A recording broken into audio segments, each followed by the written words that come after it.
From the Apostolic Ekklesia to the Roman Church, the Corruption of the Faith. By Christopher Turner, Heritage Weekly founder and editor-in-chief. First, a word from our sponsors. Delve into the history and truth of Israelite heritage with Christopher Turner's enlightening books, available now on Kindle. Explore groundbreaking works like Jacob's Trouble, The Birth of a King, The Freedom Articles, and Prophecy Over DNA. Each book offers a deep dive into apocalyptic judgment, the restoration of Zion, and debunking modern claims to Israelite heritage. If you're enjoying the video, please remember to like and support our channel. Your engagement helps us continue to provide valuable content. Find all 3 books on Kindle and empower your understanding of scriptural truths today. Back to the content. From the Apostolic Ekklesia to the Roman Church, the Corruption of the Faith. The Apostolic Ekklesia assembly, established by Yahawashi Jesus and his disciples, was founded on the Torah, faith in the Most High, and obedience to his commandments. Contrary to modern claims that the Law and Sabbath were abolished after Yahawashi's resurrection, the apostles and early believers upheld the commandments, observed the Sabbath, and rejected pagan practices. However, over time the pure foundation of the faith was corrupted by compromise, syncretism, and political agendas, culminating in the establishment of the Roman Church under Constantine. This article explores the transition from the Apostolic Ekklesia to the institutionalized church, exposing how Hebrew practices like Sabbath keeping and Torah observance were outlawed and replaced with man-made traditions. It will also critique the legacies of Catholicism and Protestantism as extensions of this corrupted system. Section 1. The Apostolic Ekklesia, a pure foundation. The apostles established the early assemblies on Yahawashi's teachings, which emphasized obedience to the commandments and the fulfillment of prophetic promises to Israel. They did not create a new religion but continued the covenant relationship between the Most High and his people, now centered on Yahawashi as the Messiah.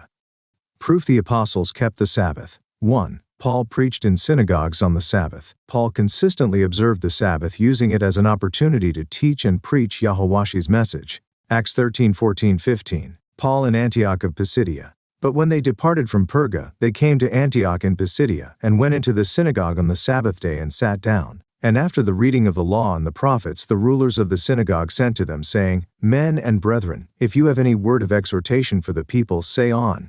This passage shows that Paul continued the tradition of assembling on the Sabbath to hear the Torah and the prophets, a central element of biblical worship.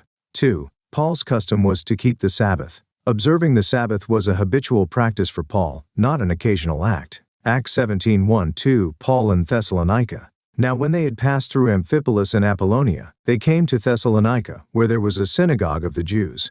Then Paul, as his custom was, went in to them, and for 3 Sabbaths reasoned with them from the Scriptures. The phrase "as his custom was" confirms that Paul regularly observed the Sabbath as part of his personal practice and ministry. 3. Sabbath observance by the apostles was continuous. The apostles' actions in Acts demonstrate that they upheld the Sabbath as central to their faith, following Yahawashi's example.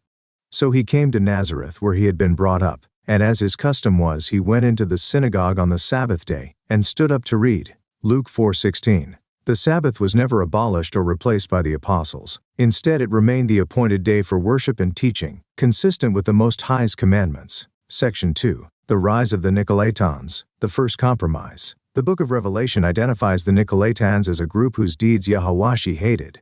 But this you have, that you hate the deeds of the Nicolaitans, which I also hate.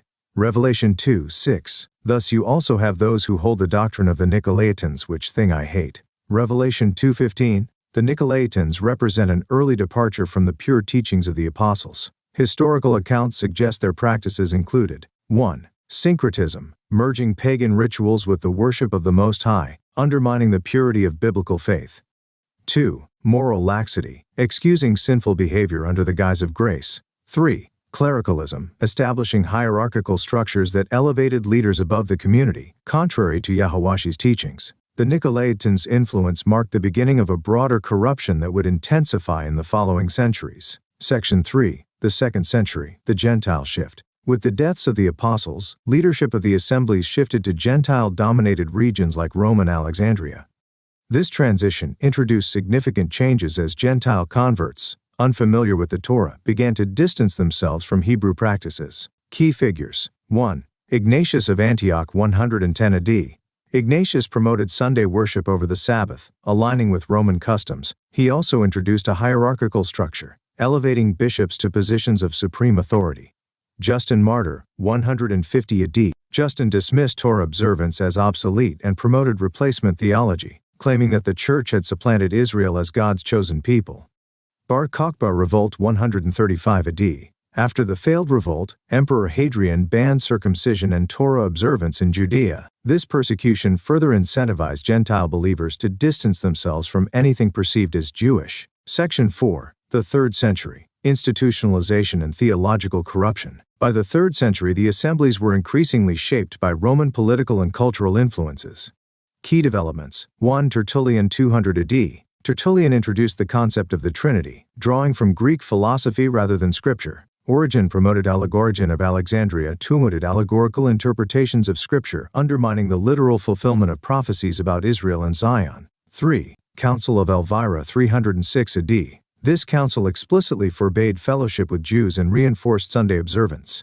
Section 5. The 4th century, Constantine and the Roman Church. Constantine's rise to power marked the final transformation of the Ekklesia into a state-controlled institution. Key events. 1. 313 AD, Edict of Milan. Constantine legalized Christianity, but at the cost of subjecting it to imperial control. 2. 321 AD, Sunday worship decree. Constantine declared Sunday a day of rest, directly aligning with Roman sun worship and rejecting the biblical Sabbath.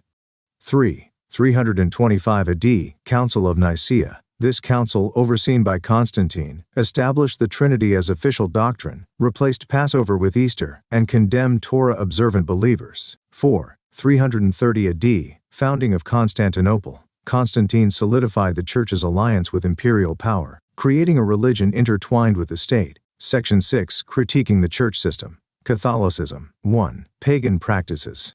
The Catholic Church incorporated pagan rituals, including the veneration of Mary and saints. 2. Anti-Torah theology. The Church persecuted Sabbath keepers and outlawed Torah observance. 3. Hierarchy. The papacy mirrored the authoritarian structures of the Roman Empire, contrary to the servant leadership model taught by Yahawashi. Protestantism. 1. Retention of Sunday worship. Protestant reformers upheld Sunday observance, continuing the anti-Torah traditions of Catholicism. 2. Doctrinal division. Thousands of denominations reflect confusion and inconsistency, not unity. 3. Anti-Torah theology. Protestantism rejected the commandments, perpetuating replacement theology and lawlessness. Conclusion. Returning to scriptural truth. The Roman Church system, and its extensions in Catholicism and Protestantism, represents the fulfillment of Daniel's prophecy. He shall speak pompous words against the Most High, shall persecute the saints of the Most High, and shall intend to change times and law. Daniel 7:25.